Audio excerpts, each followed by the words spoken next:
Tantor Audio, a division of Recorded Books, presents The Crime Beat, Episode 1, New York, by A.C. Fuller. Narrated by Emily Sutton-Smith. Chapter 1, Sunday. The old man's life flashed through his mind as he methodically unpacked the rifle. His calloused hands had aged, but the muscle memory created by hundreds of repetitions still lived in his fingers. Laying the base of the weapon on his lap, he attached the barrel, locked the takedown pins into place, and affixed the scope. Finally, he rested the spiked feet on the soft tar at the edge of the townhouse roof. His back ached. Sharp pulses of pain coursed through his right knee, but the pain was worth it. His shot would change the world. Gritting his teeth, he dropped to his stomach and took in the crowd. 6 stories down and across Fifth Avenue, a couple hundred people had gathered on the wide marble steps of the Metropolitan Museum of Art to greet the arrivals of celebrities and billionaires with oohs and ahs and countless photos. This is what America has become, he thought. A handful of elites hoarded the wealth, and the sheeple snapped pictures and praised them for it. He scanned the crowd and whispered the 29 words in a hoarse monotone. An international brotherhood united by General Key for a singular mission, to end the Great Replacement, to restore the sovereignty of nations, to birth a new era of freedom. He'd repeated the words dozens of times each day for a year. Today, he would do his part to put them into action. A blur of faces met his eye through the rifle scope, but Raj Ambani's face wasn't one of them. Staying cool in stressful situations is what makes a sniper a sniper. 50 years back, he could make a kill shot in less than a second without noticing the bombs going off around him. Floating in the zone, he called it. His primal energies focused on the target, his vision like a laser, sound muted so he barely heard the crack of his weapon as he pulled the trigger. Just silence and a man going limp, dead before hitting the ground. Back in the shit, if a bomb or an errant batch of napalm was going to land on his head, it was better to be oblivious anyway. Better to lock in and make the kill. At his peak, he could touch a man half a mile away. He'd trained on a Remington M40, a modified Remington 700, one of the most popular rifles among hunters and the weapon of choice of Vietnam-era snipers. But this rifle was a custom job, state-of-the-art and heavier than the M40, due to the oversized suppressor. Its barrel was even coated with a polymer ceramic protectant that prevented corrosion and wear over time. Not that it mattered. He would use this gun only once. The late afternoon was cloudy and unseasonably warm for mid-December in New York City, between 50 and 55 degrees, with no wind. His wrinkled hands were more prone to shake now, but the shot would be easy enough. No more than 300 yards, and at an angle that made him almost feel sorry for his target. Almost. Eye in the scope, he moved from person to person. A pair of young girls aimed phones at the crowd. A fat man craned his neck for a better view. Reporters jostled for space before a velvet rope that protected a red carpet running up the center of the steps. A black limousine, its extra-large wheel wells and sturdy tires suggested it was armored, stopped between the rope lines in front of the red carpet.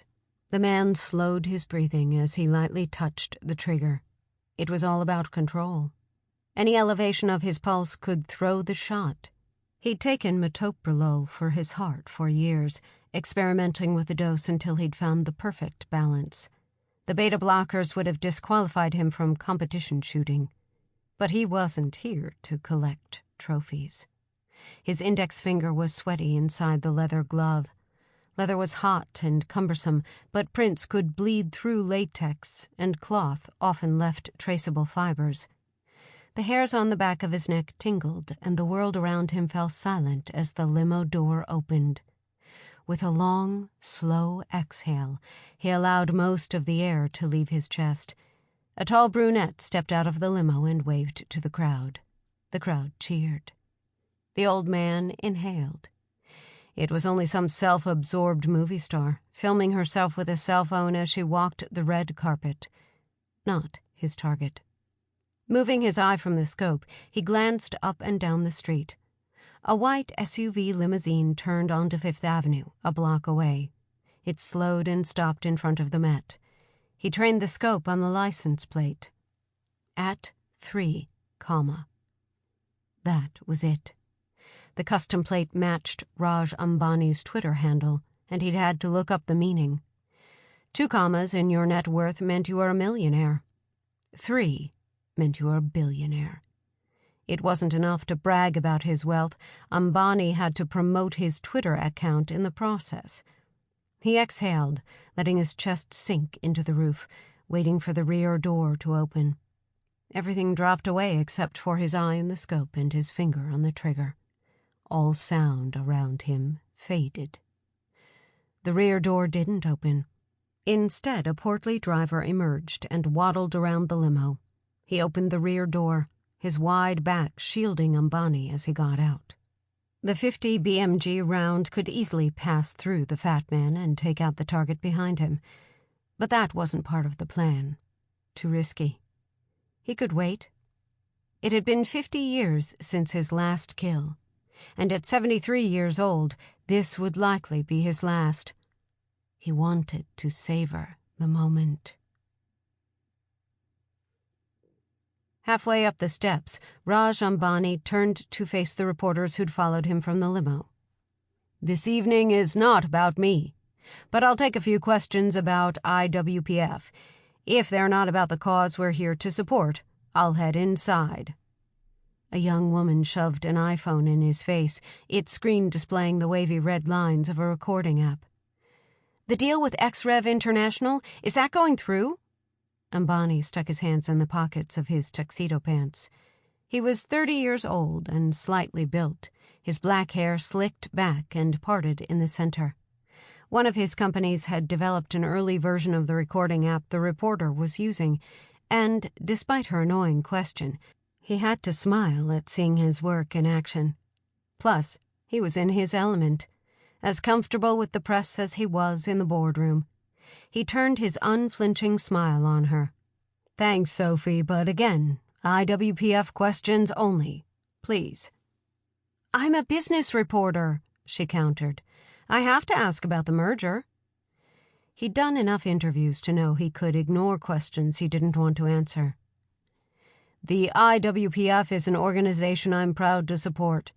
We've teamed with donors from the financial and tech sectors to establish an international legal team dedicated to protecting the wildlife of all nations and of our precious oceans.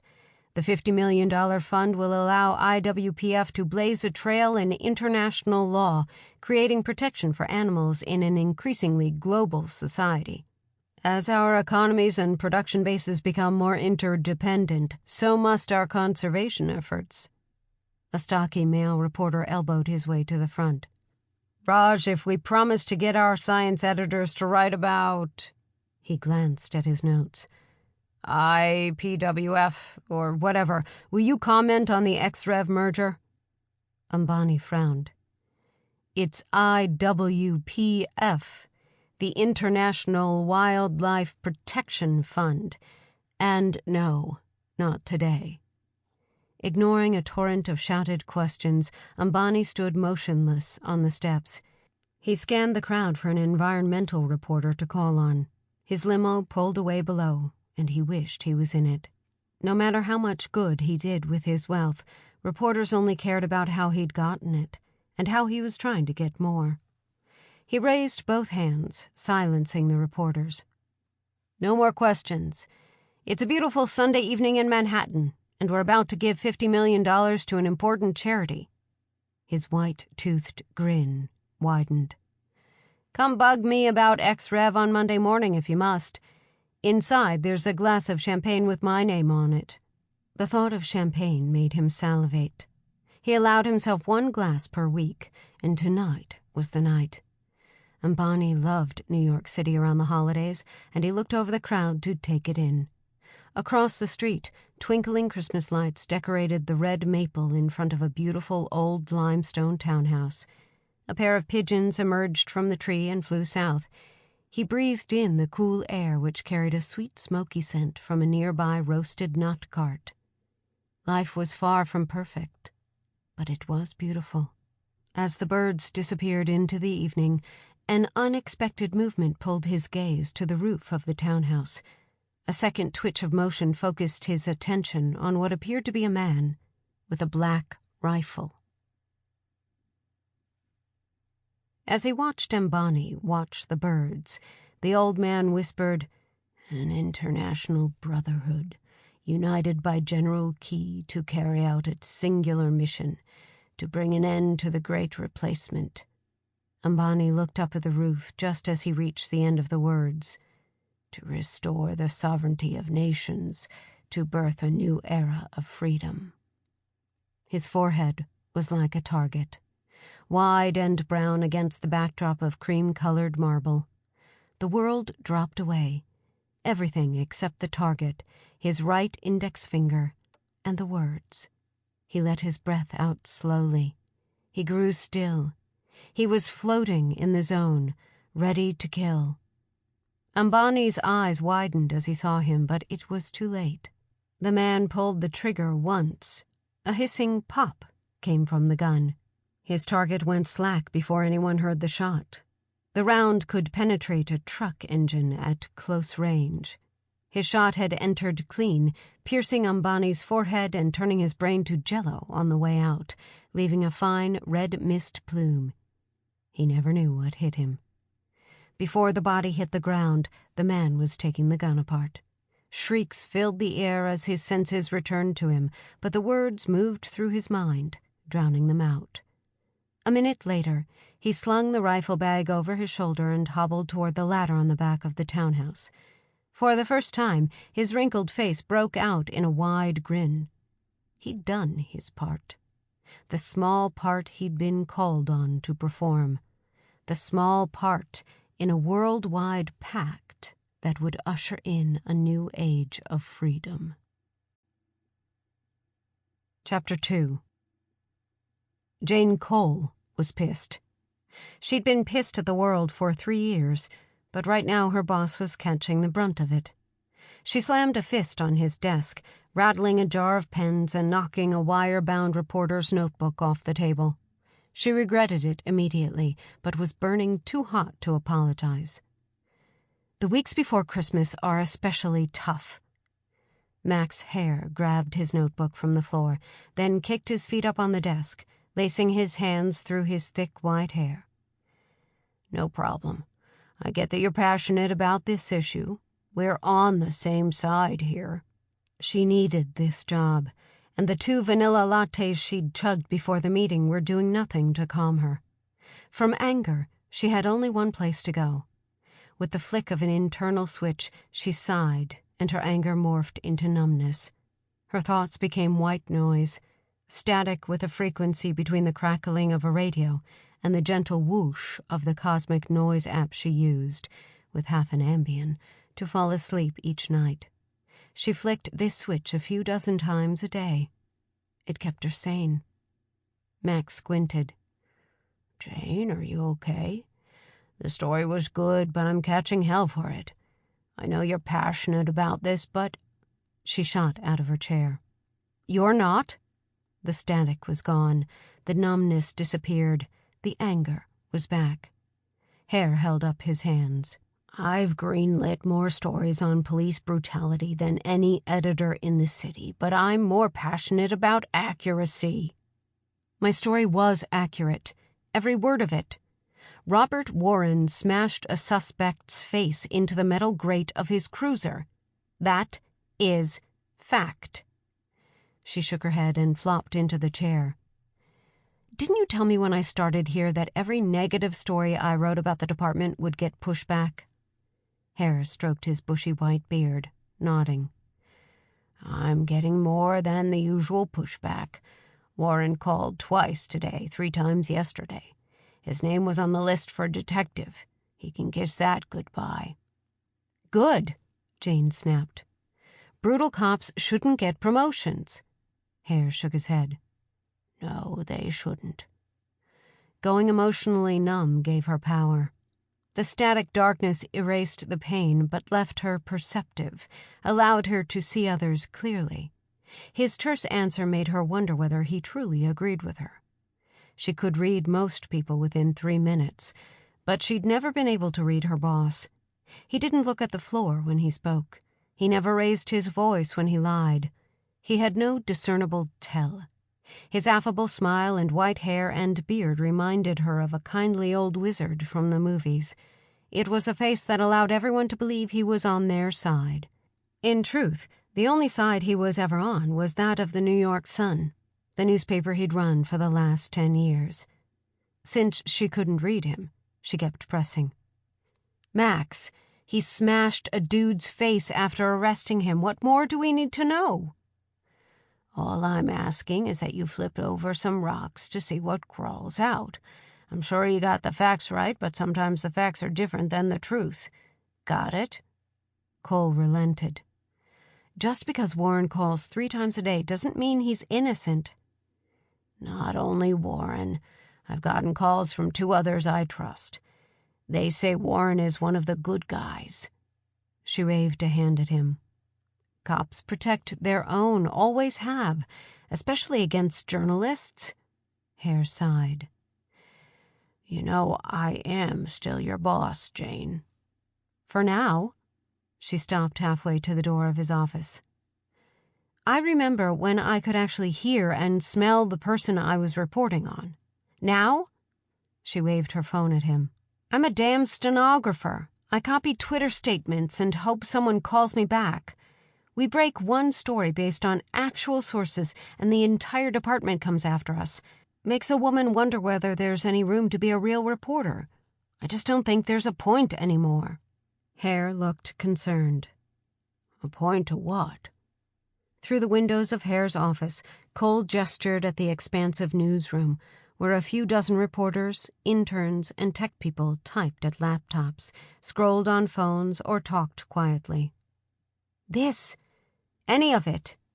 Anything." "I worry when you say things like that." He shook his head. "That and things like the little 'for now' comment you snuck in a moment ago. You survived 4 rounds of layoffs because you're brilliant and you write well. You're the only woman leading a crime beat at a major New York City paper. I know the last few years have been—" She frowned at him, and he smiled sadly. "Difficult isn't strong enough. I know it's been devastating. I mean, I can't know what you've had to go through, but you made it. You're still here." "Nice pep talk, Coach. I need to get back to my desk.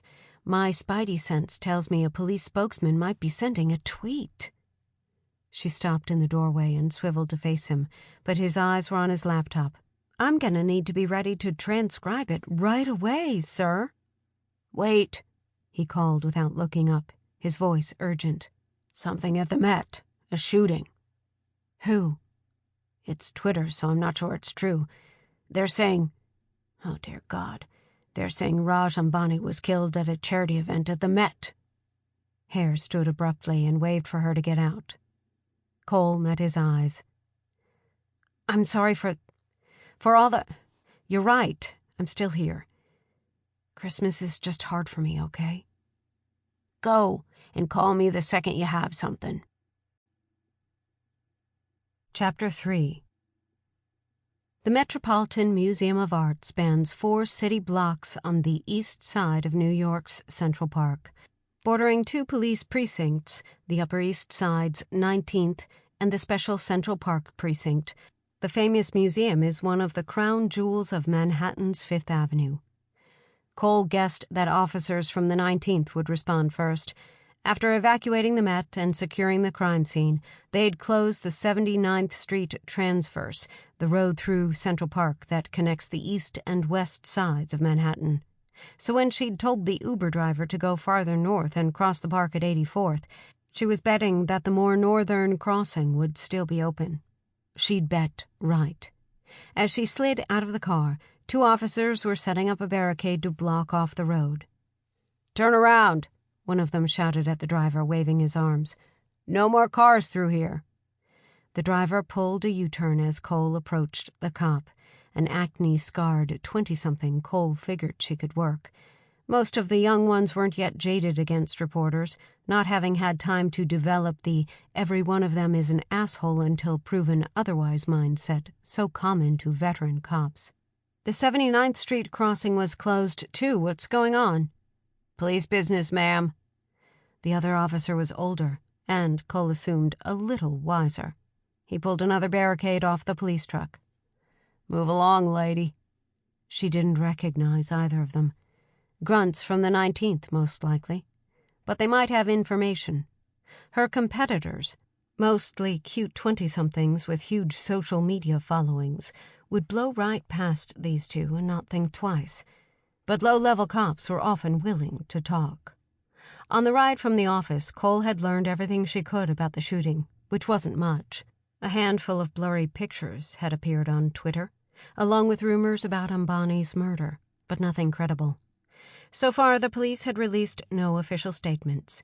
No video of the shooting or its immediate aftermath had emerged, a surprise, since multiple TV crews had been covering the event, and every person in Manhattan carried a digital video camera in their pocket. She made eye contact with the acne-scarred cop who'd returned to the barricades. Large blue sawhorses connected by blue 2x4s and stenciled in white lettering that read NYPD. "I'm Jane Cole from the New York Sun. Mind if I ask you a couple questions?" He stepped toward her aggressively, his face turning cold. "Cole, huh? You wrote the hit job on Warren." She stepped back. "I reported a brutal attack against a suspect who had already been apprehended, yes." His smile wasn't friendly. "Then no, you can't ask us any questions.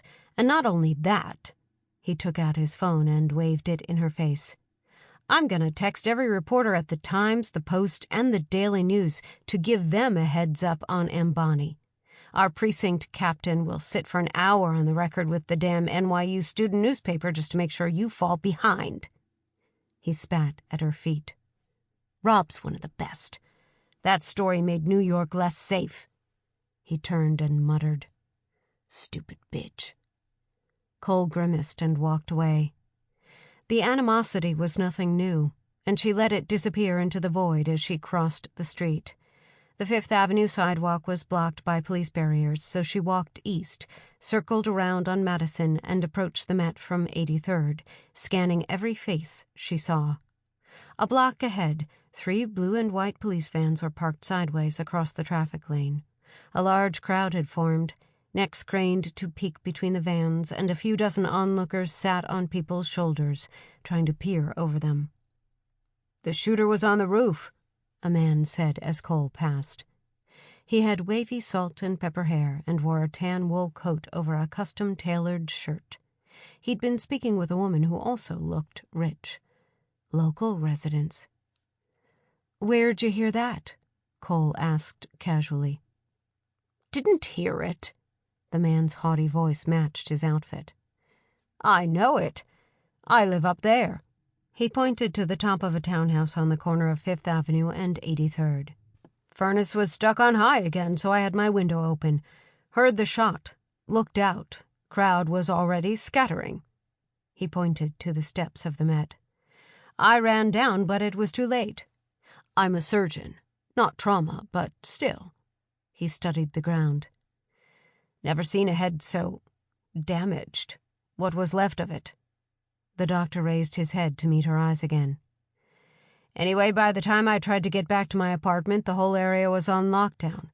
Cops said the shots could have come from my building, but I'm pretty sure they came from next door." He pointed up again, this time to the limestone townhouse next to his. Cole studied him. He had shallow lines around his eyes and an even tan. His face was stiff but earnest. A rich guy, guilty about his wealth, who needed everyone to believe he was an honest, good person. The kind of guy who staved off the darkness by remaining above reproach at all times. He wasn't lying. The fact that he was telling the truth didn't mean he was right, but it was a good start. She nodded at the townhouse. That one? Pretty sure. What did it sound like? Kind of a shallow pop, not a huge bang. The townhouse was 5 stories of old limestone that had recently been resurfaced. Typical Upper East Side home for millionaires or billionaires, though nicer than average due to the prime location. It was a townhouse that would cost $8 to $10 million on a side street, but was probably worth double that because of the Fifth Avenue address. She reached into her small hip purse, which her colleagues derisively called a fanny pack, and retrieved a business card. She held it out confidently. Jane Cole, New York Sun. Okay if I follow up with you about this? The man frowned, a common response when people learned she was a reporter, but he took the card and pulled out one of his own. Dr. Martin Horowitz? She asked, reading it. The heart guy? I'm a heart guy. The woman next to him tugged at his sleeve playfully. You know what she means, dear. You're the heart guy, on the East Coast at least. Cole stowed the card in the pocket of her black slacks. Didn't you do the mayor's triple bypass? The doctor smiled proudly. I did. The woman next to the surgeon beamed. He does all the important people because he's the best. The woman tilted her head and leaned in toward Cole. But he works on poor people, too. Pro bono. Her lips curled slightly at the mention of poor people. Cole crossed her arms. The work may have been pro bono, but it was all about projecting an image of compassion. Again, the need to be seen as good. I'm Mrs. Horowitz, by the way. Pleased to meet you. Martin and I are big fans of... Thank you. She deflected the handshake and cut her off. I'll follow up on that info. An officer she vaguely recognized was making his way from the steps of the Met back to the police van barricade. She'd met him at Shooter's, but his name escaped her. Kenny? Or maybe Remy? Too bad she'd been 3 shots into a bottle of tequila when she'd met him. Chapter 4. She jogged up to him as he passed between 2 police vans. Reggie? She called, making her best guess. He turned, one eyebrow raised, but didn't say anything. Jane Cole from Shooter's. Remember me? The other night? He waved off another officer and gestured for Cole to follow him around the side of the van. It's Benny. And yes, I remember. Patron Neat, right? That's right. I shouldn't be talking with you. You look good in your uniform. She wasn't lying. He was about 10 years younger than her, with a clean-shaven baby face that belonged on a boy band poster. Thanks. But you were at Shooter's with Danny, right? She flashed him a warm smile. It's casual between Danny and me. She wasn't proud of using flirtation as a reporting technique, but most men were stupid enough to fall for it. And when she was after a story, she didn't leave anything off the table. Benny narrowed his eyes, then smiled back. Come on, you're just working me for a story. About me and Danny? Ask him yourself. She kept her smile as bright as a headlight high beam for another second before letting it fade. But you're right, I am working you for a story. I don't need you, though. I already know where the shot came from. She pointed at the roof of the townhouse. Are you reviewing the building's security cameras? Surrounding buildings, too. Benny stepped away. But I really shouldn't be talking to you about it. I've been around crime scenes, Benny. I'm not asking for state secrets here. Of course you're checking video. She pulled out her phone and pretended to read from the screen. Twitter says the shooting was racially motivated. She looked back at Benny, but kept the look on her face open, as though it was an innocent question and not a technique to pry a crumb of information from the guarded officer. Any comment? Benny reached for the phone, but Cole pulled it away. She didn't like lying. She wasn't very good at it, but sometimes that's what it took to get people talking. He sighed. Who the hell would... Sample complete. Ready to continue?